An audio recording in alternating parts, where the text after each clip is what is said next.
നീതി ആയോഗിൻ്റെ, അതായത് Indian planning commission of ഇന്ത്യയുടെ കേന്ദ്ര ആസൂത്രണ കമ്മീഷൻ്റെ പുതിയ രൂപമായിട്ടുള്ള നീതി ആയോഗിൻ്റെ യോഗത്തിൽ കേരള മുഖ്യമന്ത്രി വി.ഡി. സതീശനടക്കം 28 മുഖ്യമന്ത്രിമാരും പങ്കെടുത്തു. പ്രധാനമന്ത്രിയാണ് ചെയർമാൻ എന്നുള്ള നിലയിൽ നീതി ആയോഗിൻ്റെ. അവിടെ കേരളത്തിലെ വയോജനക്ഷേമ വകുപ്പിൻ്റെ രൂപീകരണത്തെക്കുറിച്ച് വി.ഡി. സതീശൻ പറഞ്ഞപ്പോൾ കയ്യടി കിട്ടുകയും നരേന്ദ്രമോദി ഇന്ത്യൻ പ്രധാനമന്ത്രി എക്സിൽ കുറിക്കുകയും ചെയ്തു. ഇതൊരു മാതൃകാപരമായ പദ്ധതിയാണ്. അങ്ങനെ വയോജന വകുപ്പ് കേരളത്തിൽ, ക്ഷേമ വകുപ്പ് കേരളത്തിൽ വന്നിട്ടുണ്ട്. 60 വയസ്സ് കഴിയുന്നവരെയാണ് നമ്മൾ സീനിയർ സിറ്റിസൺ എന്ന് പറയുന്നത്. എന്നാൽ ചില കാര്യങ്ങൾ നമ്മൾ അറിഞ്ഞുകൊണ്ട് മാത്രമേ ഈ വകുപ്പായാലും സീനിയർ സിറ്റിസനെ കൈകാര്യം ചെയ്യുന്നതായാലും. ഞാൻ ഒരിക്കൽ ബസ്സിൽ യാത്ര ചെയ്ത് കൊട്ടാരക്കരയിൽ ഒരു ക്ലാസ് എടുക്കാനായി SIRDയിലേക്ക് പോകുന്ന സമയത്ത് എൻ്റെ ക്ലാസ്മേറ്റായി പഠിച്ചൊരു സുഹൃത്തിനെ വളരെ യാദൃശ്യമായി ബസ്സിൽ വെച്ച് കണ്ടു. അപ്പോൾ ഞാനാണ് തിരുവനന്തപുരത്ത് നിന്ന് യാത്ര, അയാൾ ഇടയ്ക്ക് വെച്ചാണ് കയറിയപ്പോൾ തന്നെ എൻ്റെ അടുത്ത് സീറ്റുള്ളത് കൊണ്ട് വളരെ സന്തോഷത്തോടുകൂടി വന്നിരിക്കുകയും ഞങ്ങൾ കുശലാന്വേഷണം നടത്തുകയും ചെയ്തു. വർഷങ്ങൾക്ക് ശേഷമാണ് ഞങ്ങൾ കാണുന്നത്. അപ്പോൾ ഞങ്ങൾ സംസാരിച്ച് വന്ന കൂട്ടത്തിൽ ഞാൻ ചോദിച്ചു, വീട്ടിൽ ആരൊക്കെയുണ്ട്, അമ്മയുണ്ടോ അച്ഛനുണ്ടോ, എല്ലാം ചോദിച്ചപ്പോൾ അച്ഛൻ മരിച്ചുപോയി, അമ്മ ജീവിച്ചിരിപ്പുണ്ട്. അപ്പോൾ അമ്മയ്ക്ക് എങ്ങനെയാണെന്ന് ചോദിച്ചപ്പോൾ മകൻ എന്ന് പറയുന്ന എൻ്റെ സുഹൃത്ത് എന്നോട് പറഞ്ഞത് ഒരു സൂചകമാണ്. കേരളത്തിലെ അമ്മമാരും അച്ഛന്മാരും അപ്പൂപ്പന്മാരും അമ്മമാരും ഒക്കെ ജീവിച്ചിരിക്കുന്ന വീടുകളിലെ അതിൽ മക്കൾക്കും ചെറുമക്കൾക്കുമുള്ള അവരുടെ മാനസികാവസ്ഥയുടെ ഒരു സൂചകമാണ് ഞാൻ പറയുന്നത്. എന്നോട് പറഞ്ഞു, സുഭാഷ് സാറേ, സുഭാഷ് മാഷേ, സുഹൃത്താണെങ്കിലും മാഷെന്നാ വിളി, സുഭാഷ് മാഷേ, ഒരു കാര്യമുണ്ട്, അമ്മയ്ക്കിനി എന്തു വേണം? ആരാ തീരുമാനിക്കുന്നത്? മകൻ. അമ്മയുടെ ആഗ്രഹങ്ങളൊക്കെ സാധിച്ചു, മക്കളെ കല്യാണം കഴിഞ്ഞു, മക്കളുടെയും കല്യാണം കഴിഞ്ഞു, പലർക്കും കുഞ്ഞുങ്ങളായി. അമ്മ ഒരുവിധപ്പെട്ട പ്രധാനപ്പെട്ട അമ്പലങ്ങളും സന്ദർശിച്ചിട്ടുണ്ട്, പല സ്ഥലത്തും അമ്മ ടൂറൊക്കെ പോയിട്ടുണ്ട്. അമ്മയ്ക്കിനി എന്തു വേണം? വീണ്ടും മോൻ ചോദിക്കുകയാണ്. അമ്മയ്ക്ക് എന്തു വേണം എന്ന് മോൻ ചോദിക്കുന്നതിടത്ത് ഒരു കാര്യമില്ല. അമ്മയോട് ചെന്ന് മോൻ ചോദിച്ചിട്ടും അല്ലത് പറയുന്നത്. മോൻ അങ്ങ് തീരുമാനിക്കുകയാണ് അമ്മയ്ക്ക് എന്ത് വേണമെന്ന്. എല്ലാവരും ധരിച്ചിരിക്കുന്നത് വയസ്സായി കഴിഞ്ഞാൽ, ഒരു 60 വയസ്സ് 70 വയസ്സ്, 60 വയസ്സ് ഇപ്പോൾ ഒരു വലിയ പ്രായമല്ല, എല്ലാവരും 60 വയസ്സിൽ സർക്കാരിൽ പോലും ജോലി ചെയ്യുന്നുണ്ട്. അതേസമയം 70 വയസ്സൊക്കെ ആയിക്കഴിഞ്ഞാൽ കൃത്യമായി പറയുന്ന ഒരു പോയിന്റ് എന്ന് പറയുന്നത്, വളരെ കൃത്യമായൊരു പോയിന്റ് എന്ന് പറയുന്നത്, പിന്നെ അമ്മയ്ക്ക് അല്ലെങ്കിൽ അച്ഛന്, അപ്പൂപ്പന്, അമ്മൂമ്മയ്ക്ക് 2 കാര്യം മതി എന്നുള്ളതാണ്, അല്ലെങ്കിൽ 3 കാര്യം.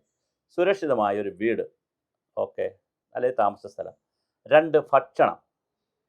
3 വസ്ത്രമൊക്കെ ഉണ്ടായിരിക്കുമല്ലോ. 3 മരുന്ന്, BP, ഷുഗർ പോലുള്ള, കൊളസ്ട്രോൾ പോലുള്ള കാര്യങ്ങൾക്ക്.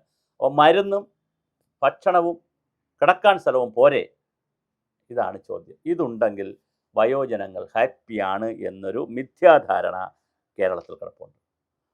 അവർക്കും വികാരങ്ങളുണ്ട്, വിചാരങ്ങളുണ്ട്, ചിന്തകളുണ്ട്.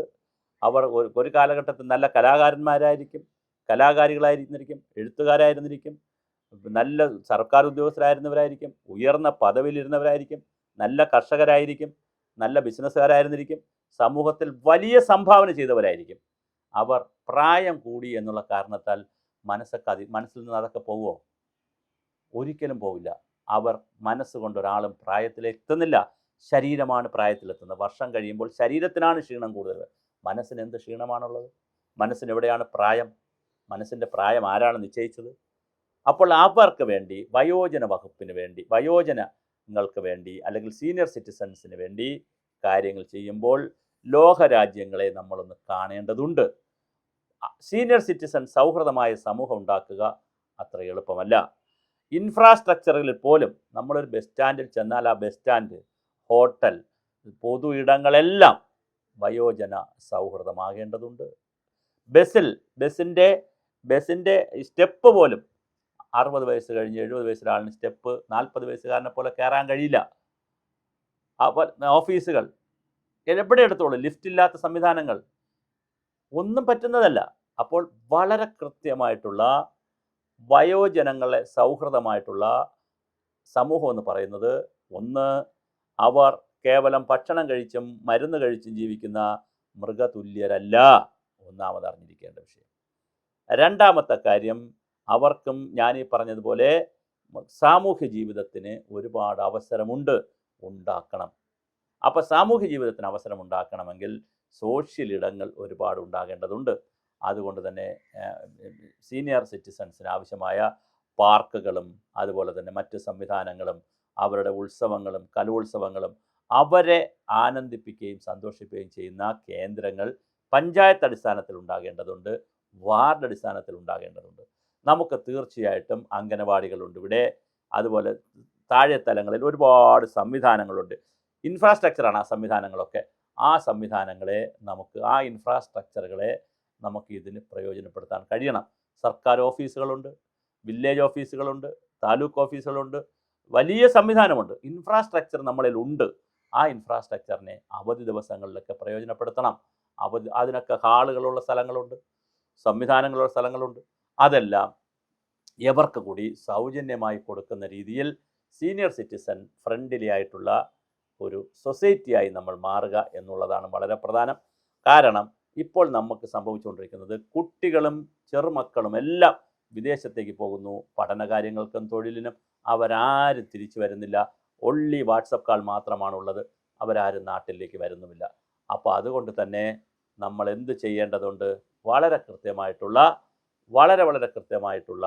ഒരു വയോജന സൗഹൃദമായ ഒരു സമൂഹമായി മാറുമ്പോൾ ഇവർക്ക് ഈ വീട്ടിൽ പോയി അവരെ അന്വേഷിക്കലും, ഇവർക്ക് മരുന്നെത്തിക്കലും, ഇവർക്ക് ഭക്ഷണം എത്തിക്കലും അവരെ കൂട്ടിലടച്ച തത്തയെപ്പോലെ ഇടുന്നതല്ല വയോജന സൗഹൃദം. അവരെ പൊതു ഇടങ്ങളിലേക്കും പൊതുസമൂഹത്തിലേക്കും പൊതുജീവിതത്തിലേക്കും തിരിച്ചു കൊണ്ടുവരലാണ്. ആ സാമൂഹ്യ ജീവിതത്തിലേക്ക് അവരെ തിരിച്ചു കൊണ്ടുവരുന്നതിന് കഴിയുമോ എന്നുള്ളതാണ് വയോജന സൗഹൃദം നേരിടുന്ന ഏറ്റവും വലിയ വെല്ലുവിളി. എന്തായാലും വകുപ്പ് തുടങ്ങി ഒരുപാട് ലേഖനങ്ങളും എഴുത്തുകളും സജഷനുകളും നിർദ്ദേശങ്ങളും ഒക്കെ വന്നുകൊണ്ടിരിക്കുന്നു. അവയെല്ലാം നടപ്പിലാക്കി ഒരു വയോജന സൗഹൃദമായ ഒരു സ്മൈൽ, അവർക്ക് ചിരിക്കാൻ കഴിയുന്ന, ഈ ഭൂമിയിൽ വന്ന് ജനിച്ചത് ഒരബദ്ധമായി പോയി എന്ന് ചിന്തിക്കാത്തത്, പ്രായമായാൽ എങ്ങനെയും മരിച്ചാൽ മതി എന്ന് ചിന്തിക്കാത്ത, അവസാന നിമിഷം വരെ സന്തോഷത്തോടെ ആനന്ദത്തോടെ ഇനിയും അടുത്ത നിമിഷവും ഇവിടെ ജീവിക്കണമെന്ന ആഗ്രഹത്തോടു കൂടി മരിക്കാൻ കഴിയുന്ന, ഈ ഭൂമിയിൽ വിട്ടുപോകാൻ കഴിയുന്ന ഒരു വയോജന സംവിധാനം നമുക്കുണ്ടാക്കാൻ കഴിയുമോ എന്നുള്ളതാണ് നാം കാണേണ്ടത്.